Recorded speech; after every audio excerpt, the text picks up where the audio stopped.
Hello Gemini, welcome to Guruma Hindi tarot. और ये reading है इस बारे में कि 22 मार्च से लेके 28 मार्च तक के बीच आपकी लव लाइफ में क्या होने वाला है और आप क्या एक्सपेक्ट कर सकते हैं। तो चलिए आगे बढ़ते हैं और देखते हैं क्या मैसेजेस है आपके लिए। Messages for Gemini.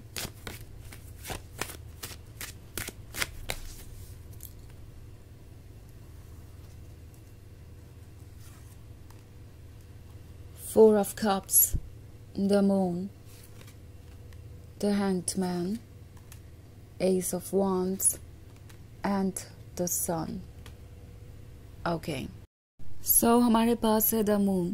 The Moon आपसे कह रहा है कुछ चीज़ों के बारे में जो आपसे छुपी हुई है। कुछ ऐसी चीज़ है जो बहुत ज़्यादा डिफ़िकल्ट है और आप समझ नहीं पा रहे हैं। लाइक आप इस पर्सन को देख रहे हैं तो सोच रहे हैं कि इनके मन में क्या है। वो तो यही जानते हैं। इट्स लाइक आप इस पर्सन के साथ एक अच्छे खासे रिलेशनशिप में हैं। लग रहा है जैसे सब कुछ परफेक्ट है, वो आपके लिए बेस्ट है और उससे अच्छा कुछ और नहीं हो सकता। आपके बीच में केमिस्ट्री अच्छी है, रोमांस अच्छा है। ये पर्सन ऐसा लगता है आपको वो सब कुछ देने को तैयार है जो एक्सपेक्ट कर रहे हैं आप दोनों के ड्रीम्स भी एक जैसे हैं, आप दोनों के डिज़ायर्स भी एक जैसे हैं। बट देन इस पर्सन को कुछ और भी चाहिए।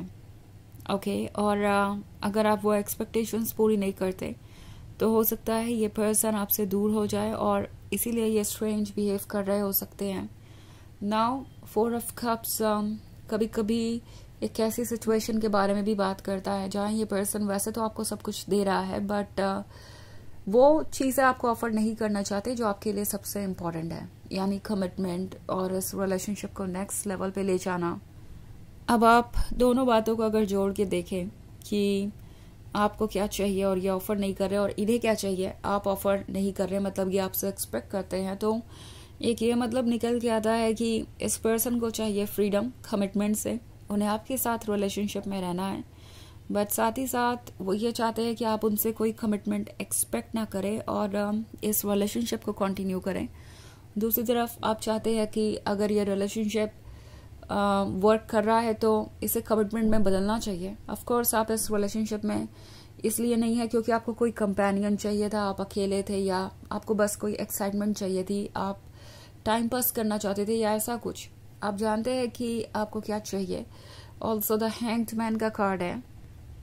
द हैंग्ड मैन का कार्ड कह रहा है कि यूज कीजिए विजडम को कोई भी फैसला लेते वक्त। ओके, बिकॉज द सन आपके अंदर है। मुझे ये बात कहते हुए बहुत अजीब लग रहा है कि शायद आप अपने आप को भूल गए हैं। बिकॉज एक चीज जो मैं देख रही हूँ वो ये कि आप इस पर्सन को इतना बड़ा ब्लेसिंग या इतनी बड़ी गिफ्ट समझने लगे थे कि आपने सब चीज़ों को इग्नोर कर दिया। ये एस ऑफ वॉन्ड्स है। तो जब ये पर्सन आपको मिला था तो शायद आपको लग रहा था कि आपको जो आप डिजर्व करते थे उससे भी बेहतर मिल गया है कोई, या ये पर्सन आपसे भी ज़्यादा वैल्यूएबल है, मैच्योर है, अंडरस्टैंडिंग है। आपने उनका अच्छा साइड देखने की कोशिश की, इसमें कोई बुरी बात नहीं है। अगर किसी के पास कोई क्वालिटीज़ है तो उसे अप्रिशिएट किया जाना चाहिए। रिलेशनशिप ऐसे ही चलता है, एक दूसरे की क्वालिटीज़ को अप्रिशिएट करना चाहिए। बट क्या ये पर्सन आपकी क्वालिटीज़ को अप्रिशिएट कर पा रहा था, या सिर्फ इन्हें अपने लिए अप्रिशिएशन चाहिए था? एंड द थिंग इज कि एस ऑफ वॉन्ड्स शायद आपके लिए इतना इम्पोर्टेंट बन गया था कि अब इसके बिना आप अपना फ्यूचर नहीं इमेजिन कर पा रहे हैं। आपको लग रहा है कि अगर ये रिलेशनशिप आपके लिए वर्क नहीं कर सकता तो कुछ और भी नहीं करेगा। बहुत सारी चीज़ें ऐसी है जो आपको सफोकेट कर रही है। ओके एंड इसमें से ज़्यादातर चीज़ें आपने बस सोची हैं, क्योंकि बहुत इंटरेस्टिंग है कि द मून है, द सन है और उसके बीच में द हैंग्ड मैन है। ये तीनों कार्ड अपने आप में बहुत कुछ कह रहे हैं। द मून उस सिचुएशन को दर्शाता है जहां आप ट्रुथ को नहीं देख पा रहे, इमोशन से गाइडेड है, अपने विजडम को नहीं यूज कर रहे। जब तक आप अपने विजडम को चूज नहीं करेंगे तब तक चीजें आपको समझ नहीं आएगी और सब कुछ आपको लगेगा कि आपसे छुपा हुआ है। लेकिन अगर आप विजडम को यूज करें तो आपको सारे साइन दिखाई देने लगेंगे। आपको नजर आएगा कि पास्ट में क्या एक्सपीरियंस था आपका और कितने कॉम्प्रोमाइजेस आपने किए, उन्होंने आपको कैसे ट्रीट किया, कितने रेड फ्लैग्स आपने इग्नोर किए। तो आपको क्लियरली समझ में आ जाएगा कि ट्रुथ क्या है। और एक बार अगर आपको ये समझ में आ गया कि लव का सोर्स तो एक्चुअली आप ही है। एक्चुअली आप है ये एस ऑफ वॉन्ड्स, एक्चुअली आप है जो गिफ्ट है। तो डेफिनेटली आप पहले से ज़्यादा अच्छे माइंडसेट में रहेंगे और धीरे धीरे हील करेंगे और इवेंचुअली आप अपने उस फ्यूचर की तरफ बढ़ेंगे जो आपका इंतज़ार कर रहा है। सो टैरो आपसे कह रहा है कि विजडम को यूज़ कीजिए, बिकॉज इमोशंस कभी कभी हमें ब्लाइंड कर देते हैं। हालांकि ये एक जर्नल रीडिंग है तो ये सबसे रेजोनेट नहीं होगी, एनर्जी रिवर्स हो सकती है अगर आप क्रॉस वॉचर हैं। इसके अलावा अगर आप पिछले वीक की रीडिंग देखना चाहें या ईयरली रीडिंग देखना चाहें 2025 की, तो उसका लिंक आपको डिस्क्रिप्शन बॉक्स में मिल जाएगा हमेशा की तरह। तो चलिए आगे बढ़ते हैं और देखते हैं और क्या मैसेजेस हैं आपके लिए। Messages for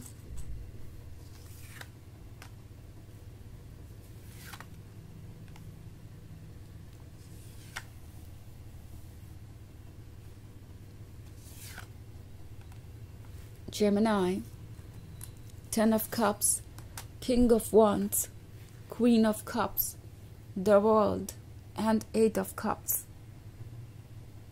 So, King of Wands इस पर्सन के डिज़ायर्स को दर्शाता है। ये ऑब्वियसली चाहते हैं कि आपके साथ उनका फ्यूचर हो, but at the same time वो क्वीन ऑफ कप्स को समझते नहीं है। क्वीन ऑफ कप्स इमोशनल है, उसीलिए रिलेशनशिप दिमाग से कंट्रोल करने वाली चीज़ नहीं है। ये इमोशंस के द्वारा लेड होते हैं। इमोशंस ही रिलेशनशिप्स को कंट्रोल करते हैं। इमोशंस ही डिसाइड करते हैं कि आप कितने कनेक्टेड है एक दूसरे से। But at the same time king of wands बहुत प्रैक्टिकल हो सकता है। किंग ऑफ वॉन्ड्स बहुत ज़्यादा कंट्रोलिंग हो सकता है। कुछ केसेस में हो सकता है कि ये किसी से मैरिड हो, ये किसी और से कमिटेड हो। ये बात आपको पता हो सकती है या इन्होंने आपसे छुपाई हो सकती है। ऑल्सो 10 ऑफ कप्स का कार्ड है। 10 ऑफ कप्स फ्यूचर के ड्रीम्स के बारे में है। इस पर्सन को पता है कि आपके साथ फ्यूचर परफेक्ट हो सकता है। उन्हें यह भी पता है कि आप क्या एक्सपेक्ट करते हैं, बट देन ये पर्सन ये फील करता है कि इसके लिए कोई कमिटमेंट देने की ज़रूरत नहीं है। आप ऐसे भी अगर उनसे प्यार करते हैं तो उनके साथ रिलेशनशिप में रहेंगे ही रहेंगे। तो इस पर्सन को सो कॉल्ड अनकंडीशनल लव चाहिए, जो कि बिल्कुल गलत डेफिनेशन है अनकंडीशनल लव की। अनकंडीशनल लव तो आपने उन्हें तभी ऑफर कर दिया था जब आपने उन्हें जज नहीं किया उनकी सिचुएशन के लिए और उन्हें पेशेंटली सुना, उन्हें मौका दिया। और अब अगर आप रेड फ्लैग्स को इग्नोर करते हैं तो वो एक अनकंडीशनल लव नहीं होगा, वो एक ब्लाइंड लव होगा जो कि आप दोनों को ही ट्रबल में डाल सकता है। द वर्ल्ड का कार्ड कह रहा है कि चेंजेस अब इनएविटेबल हैं, चेंजेस आएंगे ही आएंगे। इनफैक्ट चेंजेस लगता है जैसे आ चुके हैं। 8 ऑफ कप्स का कार्ड है, तो आप इस 10 ऑफ कप्स के बहुत क्लोज थे जब ये पर्सन शायद आपसे दूर चला गया, या इन्होंने आपको इतना अपसेट कर दिया कि आपको खुद उनसे दूर जाना पड़ा। सिचुएशन चाहे जो भी हो, ट्रुथ ये है कि इस 10 ऑफ कप्स में से 8 ऑफ कप्स आपने ऑफर किया।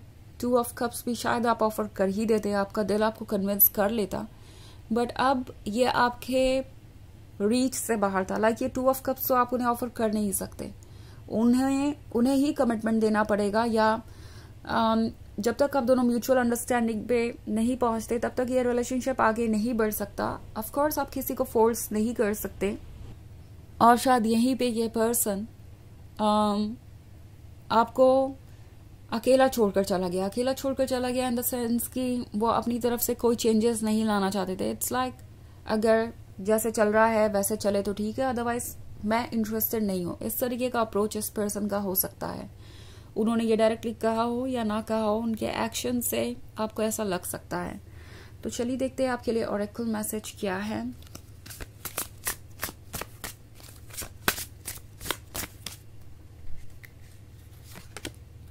Journeying, each step brings you closer to your true self. तो ये कार्ड आपसे कह रहा है कि हर एक कदम आपको क्लोज ला रहा है आपकी ही खुशियों के, उस सन के जो यहाँ पे है, ओके, और इस कार्ड पे भी है। सो फॉलो कीजिए अपनी सोल को और आप वहीं होंगे जहाँ आपको होना चाहिए, ओके। अपने इंट्यूशन को मत इग्नोर कीजिए, अपने इमोशंस की वजह से अपने विजडम को यूज कीजिए और आप प्रोग्रेस करेंगे ज़रूर। आपकी सिचुएशन कहीं बेहतर होगी आगे फ्यूचर में। तो ये है रीडिंग इस वीक की। आई होप आपको अच्छी लगी होगी। Thanks for watching. Till next video, bye.